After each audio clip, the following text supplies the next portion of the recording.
أعوذ بالله من الشيطان الرجيم. بسم الله الرحمن الرحيم. أفتطمعون أن يؤمنوا لكم وقد كان فريق منهم يسمعون كلام الله ثم يحرفونه من بعد ما عقلوه وهم يعلمون. الحمد لله رب العالمين والعاقبة للمتقين، والصلاة والسلام على سيد المرسلين خاتم النبيين محمد وعلى آلہ وصحبہ اجمعین، اما بعد۔ کل جو آیت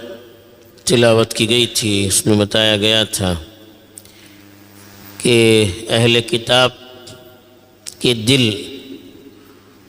گناہوں کی وجہ سے، اللہ کی نافرمانی کی وجہ سے، غفلت کی وجہ سے سخت ہو چکے تھے اور قبولیت کی صلاحیت سے محروم ہو چکے تھے، چونکہ اللہ کے رسول صلی اللہ علیہ وسلم اور آپ کے صحابہ دین کی طرف دعوت دینے میں بہت پہل کرنے والے تھے، اور وہ چاہتے تھے کہ ہر ایک تک دین کی تعلیم پہنچے اور ہر ایک رسول اللہ صلی اللہ علیہ وسلم پر ایمان لائے۔ اس کے لیے وہ بے چین رہتے تھے،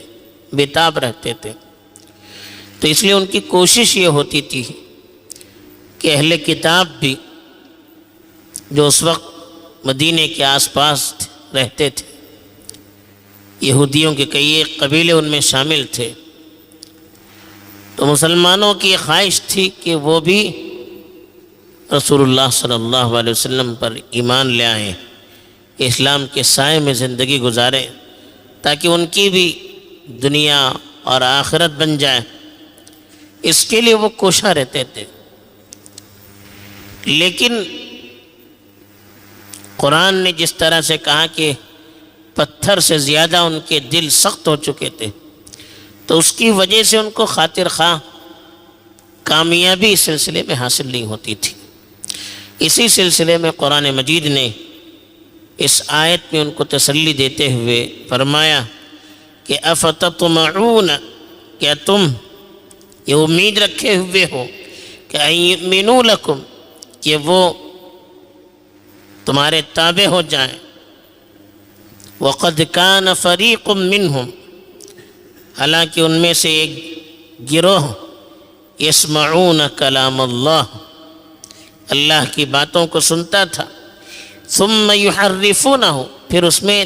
تبدیلی کرتا تھا، من بعد ما عقلوہ، جبکہ وہ اس کو سمجھ چکے ہوتے تھے، وہم یعلمون، اور وہ جانتے بھی تھے کہ غلط کر رہے ہیں۔ یہ اللہ تعالیٰ نے ایمان والوں کو خطاب کر کے کہا کہ آپ لوگ ان یہودیوں سے ایمان کی امید رکھتے ہو، اللہ کے سامنے وہ جھک جائیں، اللہ کی اطاعت کریں، اس کی تم امید رکھتے ہو۔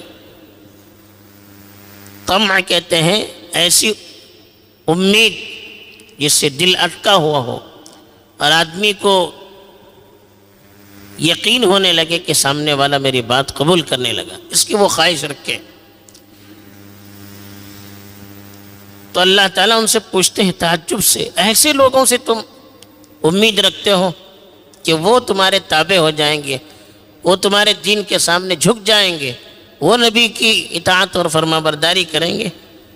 وَقَدْ كَانَ فَرِيقٌ مِّنْهُمْ يَسْمَعُونَ كَلَامَ اللَّهِ، فریق کہتے ہیں جماعت کو، يسمعون سنتے ہیں، ان کی ایک جماعت تو ایسی ہے جو اللہ کے کلام کو سنتی ہے۔ اللہ کے کلام سے مراد یہاں پر علماء نے لکھا ہے کہ توریت کی باتوں کو سنتے ہیں۔ توریت میں اللہ کے رسول صلی اللہ علیہ وسلم کا تذکرہ ہے، آپ کی صفات ہیں۔ توریت میں بہت ساری وہ تعلیمات موجود ہیں جو قرآن مجید کے اندر بھی موجود ہیں،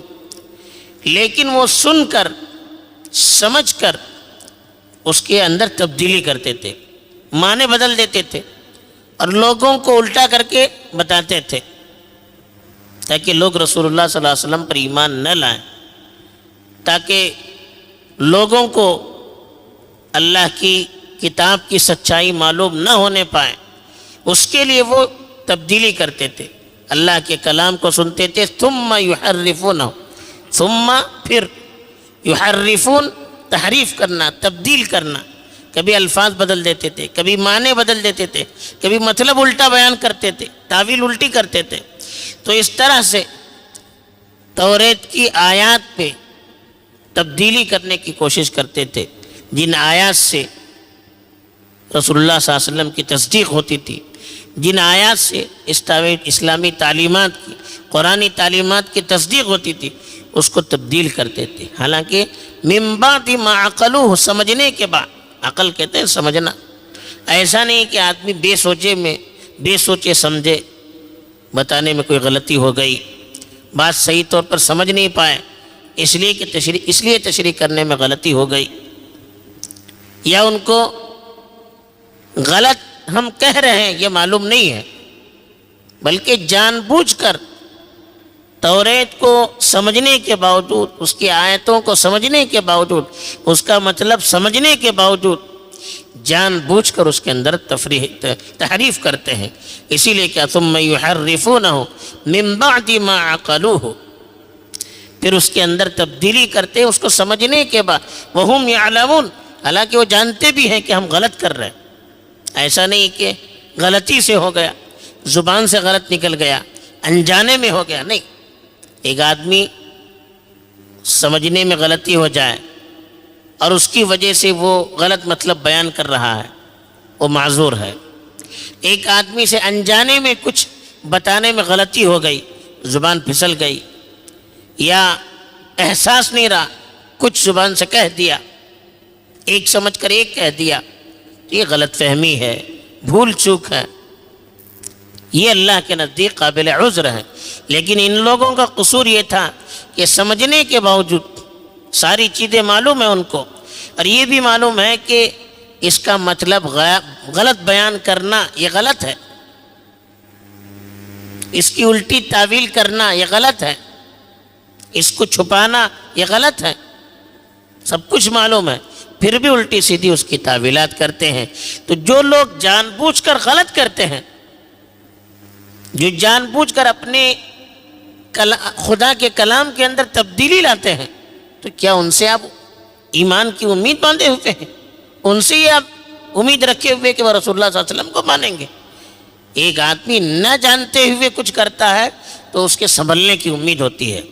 غلط فہمی سے کرتا ہے سنبھلنے کی امید ہوتی ہے، لیکن جان بوجھ کر غلط کرے تو اس کے سنبھلنے کی امید نہیں ہوتی ہے۔ یہی یہودیوں کے ساتھ ہوا، اہل کتاب کے ساتھ ہوا، اسی کی مسلمانوں کو تعلیم دی گئی کہ آپ کی باتیں ان کو سمجھ میں نہیں آ رہی ہے، تو یہ مطلب نہیں کہ وہ سمجھ ان کے اندر دماغ میں نہیں اتر رہے، بلکہ وہ سب سمجھتے ہیں، لیکن جو کچھ کر رہے ہیں جان بوجھ کر غلطی کر رہے ہیں۔ اس لیے ان سے آپ امید زیادہ مت رکھیے، اس لیے کہ زیادہ امید رکھ کر بات کریں گے، نہ ماننے پر افسوس ہوتا ہے۔ تو جب اللہ تعالیٰ کی طرف سے بتا دیا جائے گا کہ یہ ماننے والے نہیں ہیں، یہ جان بوجھ کر غلط کر رہے ہیں، تو پھر ان کے دل کو ذرا تسلی حاصل ہو جائے گی، پھر وہ پریشانی نہیں رہے گی۔ اللہ تعالیٰ صحیح سمجھ عطا فرمائے اور اپنے دین پر چل کر اسی پر مر مٹنے کی توفیق دے۔ آمین۔ وآخر دعوانا